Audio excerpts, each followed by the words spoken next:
What is going on, everybody? I'm your average gamer, and today we're going to talk about some tips that I know is definitely going to help you. Now, this is more catered to the middle and lower types of experienced players, and we're just going to jump right into it. At number 10, we're going to hold R1 with the Blades of Chaos when enemies are in the air. As you can see, we're hitting the thickest Wolver I've ever seen. I mean, come on now. I don't know how they expect me to concentrate when all the blood is in my pants, but this move can be great. It's just not the best against enemies that you can't knock up in the air. Even just knocking a Wolver up in the air can take, a little bit of work. But when it comes to any other enemy in the game, it is fantastic. And this is kind of how you should just leisurely play the game, turn your brain off, and just kind of casually stroll through it. Another thing that this thing does well is it builds up your skill gauge really fast, and that is amazing.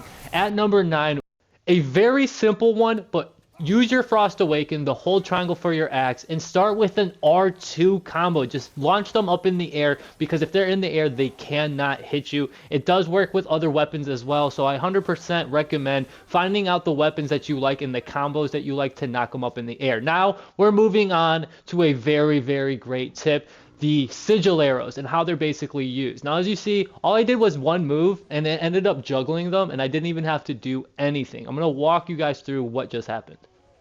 So to keep things super simple, you use the Sigil Arrows, the purple one, until the purple circle is completely full. Then you use an element and it causes an area of explosion affecting all the other enemies. Now right here, I noticed that the enemy on the right is going to explode, so I hit the dude in the middle with this Sigil Arrow, which causes a whole nother explosion in the background, making all the other enemies burn. Now this just makes everything a whole lot easier. Something I had to stop doing though was I had to stop spamming square as much, because there was times I was trying to inflict a status effect and I couldn't do it. Now right here again, I only do it once and they're all status afflicted, and this is huge. Okay, just one move. It was a little bit of both of the area explosion, but more because the Sigil Arrows have a crazy effect putting status effects on enemies.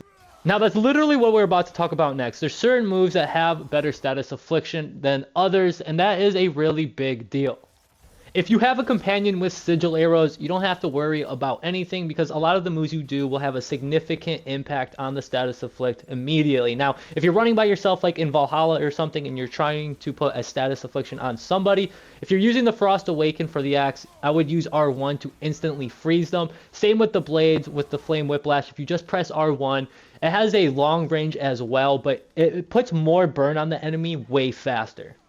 And right here, you'll see the difference between how much burn is afflicted if there is no Sigil Arrow. So right now, I'm just waiting for the burn to go away. And then I just hit him with the Flame Whiplash, and as you can see, it did not fill it up all the way. And again, that can be game-changing, because there's certain things that can fill up your skill gauge faster, or you can do more damage with runic attacks if they're status afflicted. Now, right here, I need to show you something that is super important, and that is to use your rage passively. And I mean that wholeheartedly. Okay, I see a lot of people just spamming it sometimes, but there is a real purpose to it in so many different ways.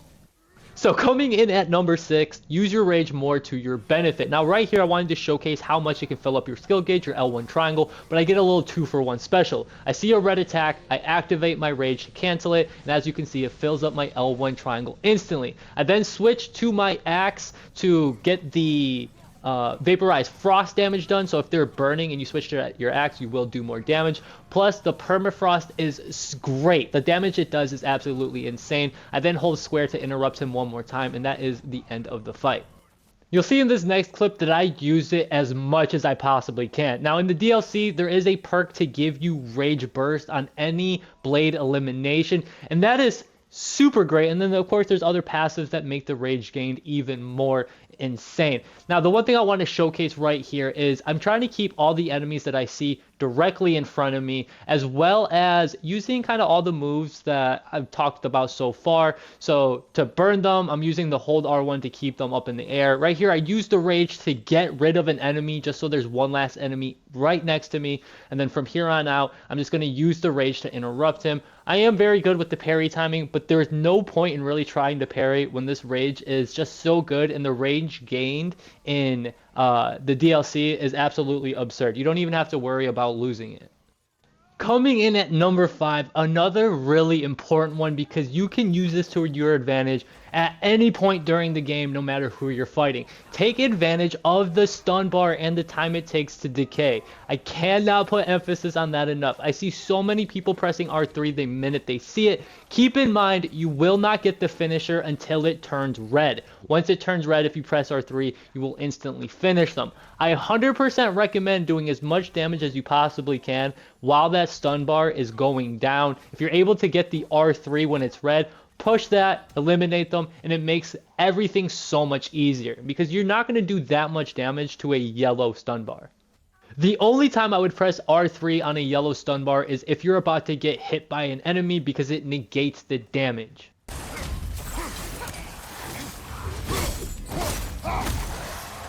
Coming in at number 4, this is a lot easier said than done, but I recommend not locking on when there's groups of enemies and just trying to keep them all in front of you. As you can see, I was able to avoid an attack because I just saw him in my peripheral, and it was just easier to dodge that, instead of just trying to time an arrow behind you. Having enemies in front of you is massive. Use the L2, R2, the Gale Force for the spear if you want to just group them up. That is something I do all the time, and it just makes everything a whole lot easier. Now, number 3 is something I cannot stress enough. Dude, use everything you want that makes you as OP as possible, alright? If you need to use the roll that gives you extra distance while evading, use it. If you want to spear spam for a little bit, do that. If you want to play a specific way, that's fine. The only thing that I kind of advise against is the spamming of the triangle and then pressing R2 for literally every encounter ever, because that's not even playing the game at that point. If you're going to abuse stuff in the game, like in the DLC, that's 100% fine. But if you're just going to do the same move over and over again, you're not going to get any better. Speaking of getting better, I know majority of people do this, but I just want to keep saying to keep doing it. Experiment. Use everything in the game. I noticed that I started to get drastically better when I started to make builds and just step outside my comfort zone and stray away from, the runic attacks and the strength builds and just build something. I remember using the sonic arrows and putting a spear attachment that made the spear do extra melee damage to sonic inflicted enemies, and I was like, why not? And then I ended up making it work. You can do stun builds out of that as well, and I was like, okay, here we go. And from there, that's how you get the ball rolling and figuring out how you like to play the game. You don't need to be good in trying to figure out what build is the most OP. Just put something on. I put on the all defense armor and I sat here and I've tried promoting it 1,000 times because it is great. The stun that you can do with the right amulets, it's insane, and it's just so much fun compared to just destroying everything with runic attacks.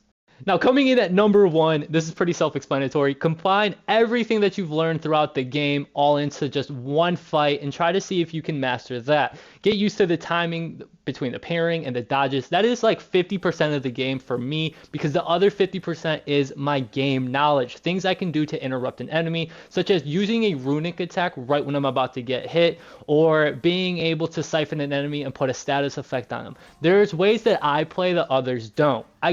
I know I'm not the most mechanically gifted person in this game. I could spend a whole lot more time getting, way better at that, but I pride myself on understanding the game and combining the skill that I have with all of that. And it makes for a good time, I promise you, if you sat here and played the game as much as I did, all you guys would pretty much be in the same boat. If you rewatch this fight, you'll see that I interrupt him a bunch of times, whether it's I'm using a runic attack, I'm raging, or I'm filling up his stun bar just in time to stop his red attack. And right here, as you can see, I'm supposed to be stunned in place, but the runic attack I'm using makes you invisible. And then when you use rage, it cancels all of the negative effects on you, which is why I'm saying to use it more as a passive. So this fight is pretty much all of it combined. I used the Sigil Arrows, I used the Sonic Arrows to absolutely destroy that Drekkie. The exact same thing for the Chieftain. I dodged once, and then I didn't have to worry about anything ever again, and if you're really on it and paying attention, you'll never have to dodge. The things that the game gives you to interrupt enemies is actually insane, and you really should take advantage of that. Fury is a fantastic rage for a lot of purposes, but I use it again to negate damage, or if you're about to get hit, you activate it, you throw one punch, you deactivate it, and you still have all that rage remaining just in case something like that is about to happen again. Last thing I want to throw out there, y'all ever see Kratos do a 360 no scope? Because bam, I'm out here doing trick shots on enemies. That's pretty much it. I hope you guys enjoyed this video. I have some nice fights from my previous videos. If you guys are new to this channel, Please subscribe, man. I'm out here trying to hit 1,000. I'm posting pretty much every single day, different games, all different types of content. I know you guys are going to enjoy and love. If you guys comment down below things you like, I'm sure I can make you guys love it even more. As always, I'm your average gamer. I love you guys. Peace.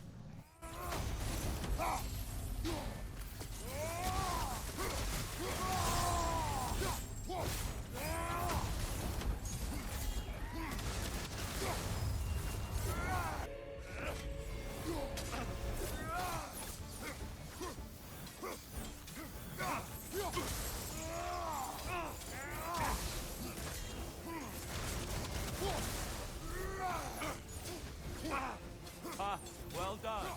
Can you land another?